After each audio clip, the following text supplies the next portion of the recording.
Hi, everybody. Dan Illman, Ashley Mailloux, taking a look at the co-feature at Del Mar on Sunday. Race number 5 is the La Jolla Handicap.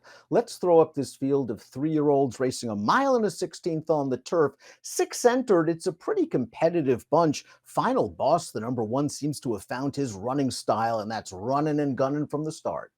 Yeah, that has certainly been his running style in those last two, and it's worked out very well for him because he's still been clear and much the best in both of those efforts. But I think overall, with a field of six, I think you can make a case for just about anyone in the field. Maybe there's one horse, I won't name the horse, that I couldn't make a case for, but I would say 5 out of the 6 I could. Well, let's throw up the Timeform US pace projector and see if Final Boss can get to the lead. And Timeform US thinks that the 4 King of Gosford, who has shown some speed sprinting in the past and who chased some very fast fractions last time out in the Oceanside, has the potential to make the lead. Now, I'll disagree. I think Final Boss is going to go. I disagree too. I think the reason I disagree is the try most recently at Del Mar going a mile. You would have thought stretching out that he would have been more forward than he was. And sure, the pace was hot for a mile, but it was nowhere near the 6.5 on the downhill. And maybe that's because the downhill plays the way that it does at Santa Anita. But I'm not going to say that he's not going to be forward. I just think to have him clearly on the lead, I don't think so. I agree. Final Boss will be up there as well. Final Boss seeks his 3rd consecutive victory. Now, both of those races came at a mile and an eighth, including this impressive performance as the favorite in the cinema. He went right to the lead, and here he carved out, I thought, legitimate fractions, although he was able to get a little bit of a breather on the backstretch while loose, but he sprints on home, and this is a likable win. This is a very likable win, and both of those efforts have been at the mile and an eighth trip. I don't think cutting back slightly to a mile and a 16th hurts him. And at least he showed in his final start at Santa Anita, I know it was sprinting, he could still rate. I don't think he necessarily needs the lead. I just think what we've seen lately, he's most comfortable on the front. While Final Boss might have found his preferred running style, the Tua Titlan seems to have found his surface and distance, and that is going longer on the turf. His debut on dirt wasn't great, but he was also a giant price for a barn that usually doesn't crank him out first time out. Second time out, a lot better for this source, pulling off of a pretty big upset at 35-1 and coming with a strong kick to do so. And I think, Hector Barrios certainly rides the turf very, very well. And in terms of this horse, they weren't in a hurry early. And, I think the trip, he showed that he likes the turf. He liked the added distance. I thought it was a great second time out. And from a perspective of buyers, that I love them and I use them, I don't think he's really far off others in here. So I think if you were impressed with his score last time out, sure, he has to take another step forward tackling stakes competition. But there are some key takeaways from the effort. Yeah, and he's so lightly raced. There's no reason why his buyer can't improve in only his 3rd start. And he gained a lot of experience in that race in a big field trying to weave his way through horses. Prince of Power is the number 3, and this horse has only tried turf once in his career. It was a sprint at Churchill Downs. He really didn't fire that day. That was a race where the chalk wired the field. His subsequent races, not great. One good at Churchill Downs, but against $50,000 maiden claimers. Listen, he's a maiden facing winners and is in tough. Yeah, it's a tough spot for him. And you mentioned the effort at Churchill was respectable. He only missed by a head. The winner came back to win next time out. And I just think he got outgunned in the end by the winner. Now, his first start since then, and the only one for these connections, different tactics. You can see he was keen early in the race for a horse going to a mile off a pace last time out.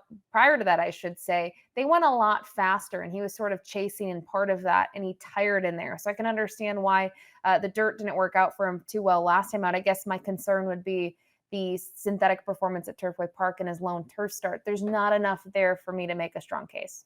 King of Gosford is the number 4. He won his first 3 starts in North America, 2 of them stakes. I liked his performance in the Desert Code 2 back going down the hill. It was a race, though, where the pace wasn't necessarily fast. He got right up close and he gutted it out. He didn't have the greatest trip last time out in the Oceanside. He was sort of mid-pack. He was steadied a little bit going into the second turn, in behind horses turning into the stretch. All in all, he finished up pretty well to be 6th. He's going to get a clearer trip this time. While we don't think he's going to get to the lead, he could be sitting second outside and in the clear. You mentioned the trip didn't work out for him. I still feel like personally, I would have liked to seen a little bit more from him in the end. And now he's going to get the additional distance in this spot. He's going to have to go further than he has. And I just look at the downhill and those being sprint races and the way that it played to him in those 2 efforts against stakes competition. I have some reservations about the distance. We can see a lot of horses can stretch out and they can be just fine. And you go down the page, he's won at 7 ace. So maybe I'm reading into it a little too much, but I don't know. There's something about him that I'm curious to see, especially with that performance last time out. We talked about the trip, but he did take a little bit of a step backward. The five Cathal put it all together in his turf route debut, his fourth lifetime start. Let's watch that maiden special weight a couple of months ago. And I like the stretch kick that this horse gave. He was in behind turning into the stretch. He's looking for a seam. Once Freysiu angles him to the outside, he's got work to do. And it looks like for a second he's not going to get it done. But boy, does he stay on and run by these two horses late. Yeah, I thought this was a really nice effort. Another horse who you look at kind of his progression, it seemed like going from 6 furlongs to a mile, it suited him well. He still raced okay at 6 furlongs, but I liked that progression. You look at the race in terms of being productive. Sure, there were two next out winners behind him, both getting those kind of high 70 buyer speed figures. I wonder kind of when you look at him, if you make a comparison between the two in here for John Sheriffs and try to see what they'll be able to do. I think I'm just more curious that he has that extra start under his belt on the grass. And I think he's one that the extra distance should help him. We've seen that from 6 to a mile, and just getting a little bit more ground to a mile and a 16th should be in his wheelhouse. Stay Hot is a super dangerous contender for trainer Peter Urton. He won 3 consecutive stakes races, a graded race in his final start as a 2-year-old, and I just think he had an excuse in the American turf. It was a wet turf course that he's really not used to, being based in Southern California, but when you go back and you watch Stay Hot's prior performances, this race in the Pasadena 2 starts back, he's very game to win, sort of a blanket finish race. He was likely in a little too tough last time. He fits this race like a glove. He does, and I think Peter Urton's done a really good job managing him. You can see in terms of his performances, he's really had two dull turf efforts. His only non-wins on the grass, and they were against extremely tough competition. And even after the Breeders' Cup Juvenile Turf, they gave him one more try, and it was a great performance. He was able to get the job done, and I thought really had to overcome a trip that we haven't seen from him. It was really far back, and then they kind of geared him up and gave him the break, 6.5 on the downhill to a mile and a 16th, and we've seen him go to the sidelines once again. But I think Delmar has played well to him in the past, and I think in terms of being proven against stakes competition, he's the main one. He knows where the wire is. His 3 wins have come by less than a half length. Let's take a look at our top selections for the La Jolla. I really respect Stay Hot in here. I'm worried about him, but I do think Final Boss is just in raging form. He'll get the jump on Stay Hot turning for home. We'll see if he can stay.